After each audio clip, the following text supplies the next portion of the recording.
Bueno, ¿qué tal? Una disculpa nuevamente por el retraso. Pues bueno, ya habrán escuchado que hemos estado hablando mucho de Software Defined Network, Software Defined Data Center, etcétera, etcétera, etcétera. Todos estos nuevos términos que hoy día cada vez son más utilizados en el mercado. Y bueno, a mí me toca hablarles un poquito del maravilloso concepto que es seguridad. Seguridad ya dentro de estos ambientes, seguridad dentro de prácticamente cualquier parte de la infraestructura de su red. En un principio de cuentas, bueno, yo vengo de parte de Intel Security. No sé si algunos de ustedes habrán escuchado el término de Intel Security, pero es relativamente nuevo. Somos hoy una división o la división de seguridad de la empresa Intel como tal, de los procesadores, ¿sí? Y lo que hizo básicamente Intel fue que compró empresas como McAfee, como Stonesoft, unas otras empresas más, con el objetivo de crear este grupo de seguridad, ¿ok? Intel Security hoy día tiene un foco muy interesante en cuanto a qué queremos alcanzar con el concepto de seguridad. Ustedes habrán visto que a recientes fechas el término de el Internet de las cosas, el Internet de esto, el Internet del otro, cada vez es más común. Y la realidad es que Intel lo está viendo de una forma bastante madura y previendo muchas situaciones, ¿no? ¿Por qué? Porque Intel está previendo que hoy día el procesador evolucione tanto que lleguemos a tener procesadores inclusive en nuestras camisas, en nuestras corbatas, en las batas del hospital, de tal manera que estén transmitiendo información. Por ejemplo, si yo tengo un marcapasos, que estén transmitiendo la información del marcapasos directamente al doctor o a unidades médicas para que ellos puedan responder bajo ciertas condiciones, ¿sí? Entonces, todo este tipo de flujo de información que cada vez es más común y más fuerte y más virtualizado también, pues requiere de estos conceptos de seguridad también mucho más robustos.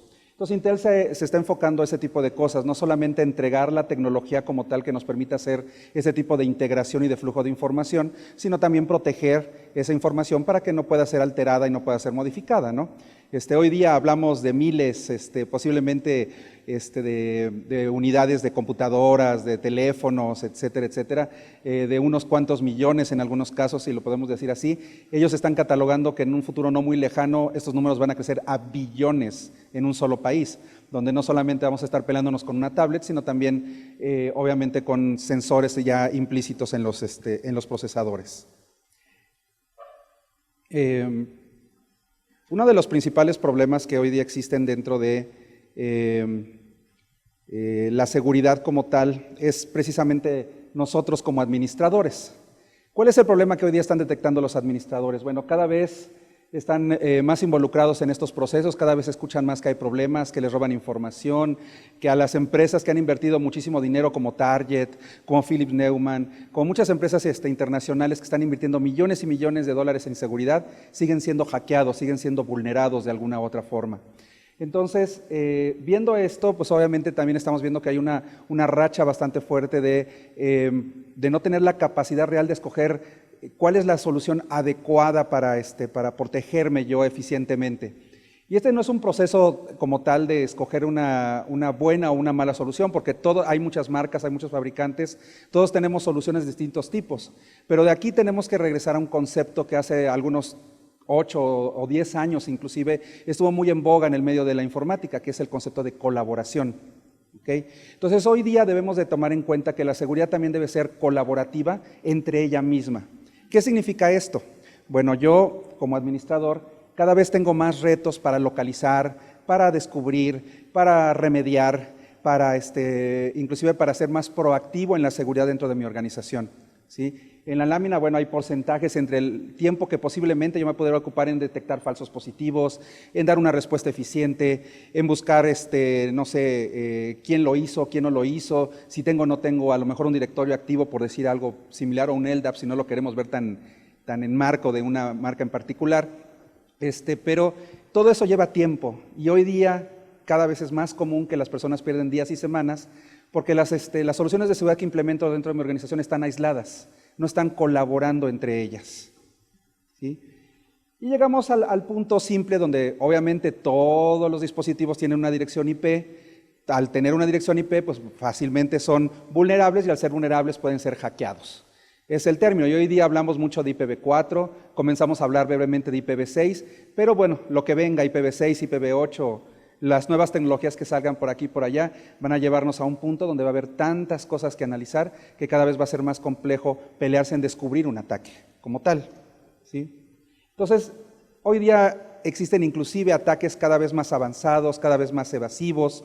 Estamos llegando a un punto donde lo que conocíamos ya no es suficiente. ¿Okay? Antes nos protegíamos las redes en base a patrones, por ejemplo, ¿no? Yo veía a una persona de traje bien vestida entrar a mi local, suponiendo que estuviera yo atendiendo una tienda, ¿sí? Lo veía bien vestido y yo confiaba en esa persona. Sin embargo, yo veía entrar a lo mejor a una persona que anduviera con gorra, a lo mejor no tan bien vestido, a lo mejor pantalones de mezclilla o sin mangas en la camiseta, y automáticamente yo decía, no, ¿sabes qué? A este hay que tenerle cuidado, no hay que cerrarle la puerta y entregarle por el cuadrito de la ventana, ¿no? Como hacen hoy los Oxxos en las noches, ¿no? Entonces, ese tipo de cosas era como nos comportábamos, ¿no? Automáticamente reaccionábamos bajo ese criterio. Hoy día ya no podemos reaccionar simplemente bajo ese criterio. Hoy día tenemos que buscar más cuestiones para poder decir qué es malo y qué es bueno. Y ahí es donde entramos al punto donde está de la evolución de la seguridad como tal. Esta lámina, cuando a mí me lo explicaron la primera vez, me pusieron un ejemplo. Recuerden que nosotros, bueno, todos tuvimos abuelos, nuestros abuelos nos platicaban de que en las épocas en las que amarraban a los perros con longaniza, ¿no? O cuando los niños podían salir a la calle a jugar sin ningún problema, se podían ir cuadras y simplemente había un vecino o todo el mundo se conocía en el pueblo y los regresaban, ¿sí? Estábamos en una zona de confianza. Lo mismo sucedió con el Internet originalmente. Tenemos una zona de confianza digital.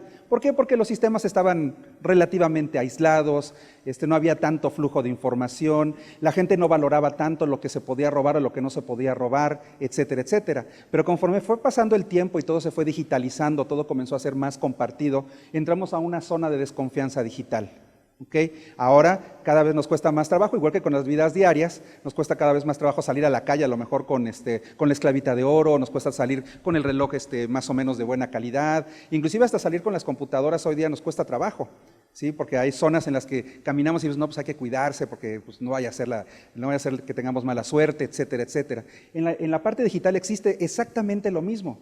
Conforme va pasando el tiempo, cada vez tenemos más riesgos, nos enfrentamos a muchas más cosas. Entonces entramos en esta zona de desconfianza digital. Y cuando empieza a ver el boom del Internet de las cosas, o sea, que está a unas cuadras de aquí, cuando empezamos a ver que nuestra vida diaria eso realmente es algo que estamos utilizando constantemente, todavía va a entrar mucho más en riesgo, ¿no? Ya no vamos a ir a las tiendas y nos van a decir que traemos nuestro chip y vamos a pasar con las cosas en el cochecito y ya nadie nos va a cobrar nada, automáticamente todo lo van a cargar una tarjeta de crédito, ¿no? Que es algo que mucha gente ha mencionado en algunas presentaciones. Es una realidad ya hoy día, hay muchas organizaciones que ya están probando ese tipo de cosas dentro de las tiendas de retail, ¿sí? Entonces imagínense todo eso, ¿no? Que alguien pudiera simplemente con una conexión wifi hackear en ese momento pues lo que yo estoy comprando y cargárselo a alguien más, ¿no? Entonces cada vez es más y más y más seguro que nos va a pasar esto. Y obviamente cada vez más los cibercriminales van a estar ganando más dinero, ¿sí? Porque hoy día lo que se cataloga, cuál es el ingreso de los hackers promedio, es que el grupo de hackers que hoy día roba información, le cambia la pantalla a la página web, etcétera, están generando tanto dinero como el 28º país más grande a nivel mundial, ¿sí? Y este es el país, ¿cómo se llama? Sudáfrica, ¿ok? Imagínense ahora cuando los hackers puedan llegar a tener la economía del primer país del mundo, ¿sí? Y que no estamos muy lejos de hacerlo. De acuerdo al estudio que dice esto, aproximadamente en unos 10 o 15 años van a tener la capacidad de llegar a la economía del primer país del mundo. Entonces, nos enfrentamos también a un modelo de realidad-sentimiento, ¿no? ¿Qué es lo que percibimos contra qué es lo que sentimos? Quizá la parte más compleja de todo es que del 70 al 80% de los ataques existentes son descubiertos por terceros, no los descubrimos nosotros dentro de nuestras organizaciones. Y ese es un punto bastante crítico. En promedio estos ataques no duran más de un año o suceden en un periodo de un año. Es más, sucedieron en el último año, ¿sí? En el último año es cuando hubo un crecimiento bastante fuerte de lo que son los ataques, de la sofisticación, de la creación de grupos. Todo esto sucedió aproximadamente en 12 meses, 15 meses cuando mucho, que fue cuando fue el boom real de todo esto, cuando todas las empresas empezaron a tener las crisis de que me robaron las tarjetas de crédito, de que me robaron la información de esto, que me robaron la información del otro, que los gobiernos también empezaron a tener problemas de ese tipo, etcétera, etcétera, ¿no? Entonces, tiene muy poco tiempo todo esto, muy poco tiempo. Obviamente no estamos preparados, todavía no estábamos preparados, y es una decisión extremadamente tardía, ¿sí? Para tomar estas decisiones de cómo resolverlo, ¿sí? ¿Cómo lo podemos detener? Es muy simple. de tener este tipo de problemas, lo que tenemos que hacer primero es tomar liderazgo, ¿sí? Debemos de tomar liderazgo, debemos de gestionar la seguridad a través de un liderazgo y/o de crisis, ¿sí? Aunque tradicionalmente hoy lo que más se maneja es la crisis, no somos responsivos. Híjole, ya perdí la información, ya me cambiaron esto, ya me cambiaron otro. No visualizamos más allá, no percibimos que el impacto de un simple cambio de una pantalla nos afecta en todos los puntos de una organización, en el financiero, en las operaciones, en sistemas, en recursos humanos. Esto es algo que la gente no visualiza. ¿Cuántas veces no hemos escuchado una organización que implementa un nuevo servicio, pero no visualiza que no tiene seguridad para implementar ese servicio, no ve el alcance que tendría si ese servicio se detiene en un momento determinado de su proceso? ¿Okay? Hablando de universidades, ¿no? Uno de los clientes que tenemos hoy día es el Instituto Politécnico Nacional, por ejemplo, ¿sí? El Instituto Politécnico Nacional alguna vez nos planteó, es que nosotros tenemos un problema muy fuerte. Dice, cuando son las épocas de inscripciones, ¿sí? Que yo pierda media hora para que un estudiante se pueda inscribir, para mí significa un retraso de casi 15 días en procesamiento de información. Por los volúmenes, simplemente, ¿no? ¿Sí? Y estamos hablando de una universidad que, bueno, a lo mejor no tiene inclusive una pérdida económica per se visible en mi cabecita loca del proceso de inscripciones, ¿no? Imagínense en universidades de otro tipo, ¿no? Perder esos procesos son increíbles, perder la capacidad de poder permitirle a los usuarios, a los estudiantes en este caso, que se puedan inscribir a las clases, que puedan armar grupos, ¿sí? Es totalmente una locura en un momento determinado, ¿no? La gente se vuelve realmente loca. Entonces, en base a todo esto, bueno, tenemos que entender que hay tres tipos de ataques básicos, ¿no? Estamos los ataques de volumen, lo que son las negaciones de servicio, ¿sí? Tenemos los ataques que están enfocados a vulnerabilidades específicas dentro de los sistemas, y simplemente tenemos aquellos ataques que son de víctimas obvias, ¿no? Aquellos de los que somos, que sabemos que, por ejemplo, no debemos ir al Bronx con una cadena de oro, pero de todas maneras nos metemos al Bronx con una cadena de oro, ¿sí? O sea, incrementamos la posibilidad del riesgo. ¿Sí? Entonces, el mensaje aquí es, evitemos ser víctimas obvias, ¿no? Vamos a proteger los valores, lo que nosotros consideramos los valores, ¿sí? Y tengamos un poquito más de visibilidad en lo que corresponde al concepto de ataques nuevos, ataques avanzados, ataques evasivos, ¿ok? Hay un concepto que hoy día está sumamente canibalizado. El concepto de canibalizado se llama APT. ¿Quién no de ustedes ha escuchado el concepto de APT alguna vez en los últimos años? ¿Sí? Si no lo han escuchado, lo mencionan en Facebook cuando les mandan los mensajitos de que fueron atacados ciertas cosas, de que fueron vulnerados. Los mencionamos, los fabricantes mismos los mencionamos constantemente, ¿no? Cuando estamos buscando soluciones, es que yo cubro APTs, es que yo te puedo ayudar en los APTs, ¿no? Y desgraciadamente el concepto de APT está demasiado canibalizado. Muchos de ustedes que quizá son escolásticos sabrán que el proceso de APT no es simplemente poner una caja y protegerte. APT es un proceso, ¿no? Un proceso que va desde que el hacker decide atacar a una víctima hasta todo lo que realiza para hacer ese ataque, ¿no? Ya sea que al final entregue un troyano, un virus, un gusano, que simplemente demuestre que puede entrar a un servidor. Ese es el resultado ¿ok? Pero el APT en general es todo ese proceso, ¿sí? Inclusive se considera seguridad física, ¿no? El que simplemente a alguien en la puerta no le permite entrar sin notar su gafete, por ejemplo, ¿ok? Sí, eso es un APT completo, eso es lo que sigue un APT, ¿no? El caso clásico que en muchas clases de la universidad todo el mundo se ríe cuando dicen, es que es muy común que alguien le hable a la secretaria o al asistente del director general y le digan, oye, ¿sabes qué? Soy de sistemas, préstame tu clave porque voy a actualizar tu máquina, ¿no? Y que hoy día, en base a un estudio, hay un 95% de probabilidad que esta persona todavía le entregue la clave a la persona que le habla por teléfono. ¿Ok? Entonces, eso es lo que tenemos que entender. Si a eso le agregamos la parte de malware, que es el resultado de todo este proceso, solamente empezamos a ver que las soluciones de seguridad que empezamos a seleccionar dentro de nuestro proceso de implementación están realmente separadas, no están comunicándose entre ellas, ¿no?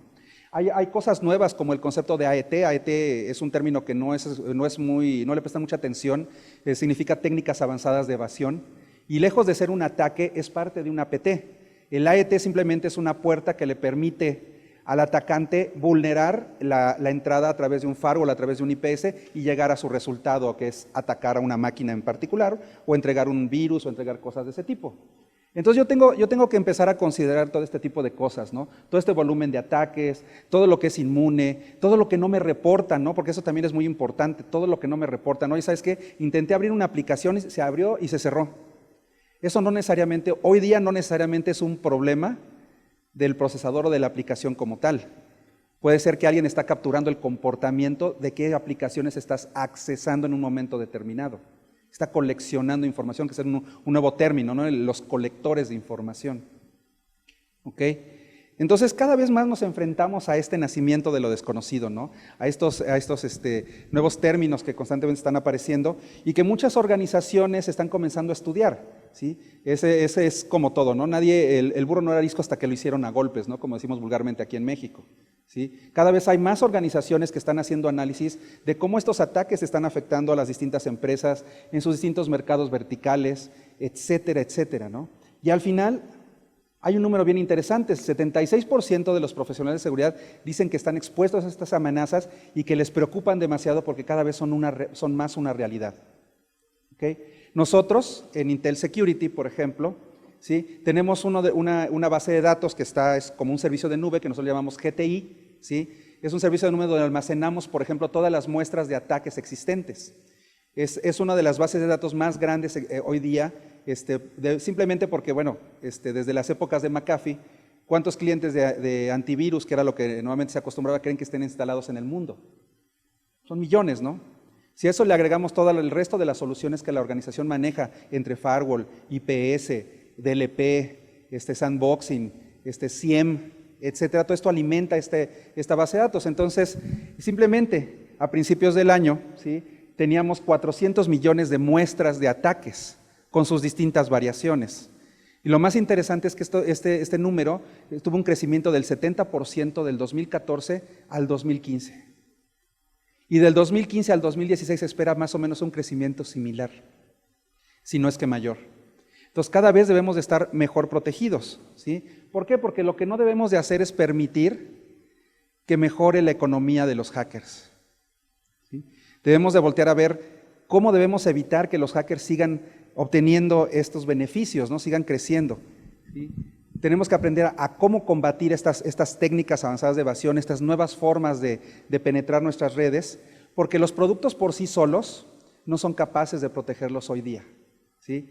Cuando yo voy a una organización y me dicen, es que tengo alertas en la parte del endpoint, ¿no? en la consola del endpoint, pero también tengo alertas en el firewall, pero también tengo alertas en el IPS. ¿Y qué de todo eso se está comunicando para tomar una reacción proactiva? Ninguno se está comunicando entre sí, ¿sí? Y ahí es donde está la propuesta de lo que nosotros llamamos seguridad conectada o seguridad integrada, donde nosotros debemos de ver todo lo que son las funciones tradicionales de una organización como silos independientes y apoyarlos a ustedes para que no se comporten de esta manera, que las funciones no estén separadas, ¿sí? Sino que a través de la integración de las soluciones nosotros podamos obtener pues un mejor tiempo de respuesta, una mejor integración, una mejor seguridad estrictamente hablando dentro de mi organización, ya sea implementando soluciones de SIEM, soluciones de operaciones, soluciones de orquestación en la parte de endpoint, manipulando aplicaciones, pero todo esto de una forma totalmente integrada con productos de frontera, con productos centrales que nos permitan intercambiar y hacer fluir esta información de una manera adecuada, ¿sí? Y de esta forma nosotros poder entregar a mi organización una solución eficiente, una solución segura. ¿A cuántos de ustedes no les gusta, por ejemplo, o no les llamaría la atención que una vez que un endpoint, ¿sí?, detecte un archivo que está infectado con un código malicioso, este archivo le informe al IPS, por ejemplo, para que automáticamente comience a bloquear cualquier flujo de ese archivo hacia adentro de la red? O mejor aún, que evite que vaya hacia afuera, ¿sí?, que no sea yo un foco de infección, ¿sí?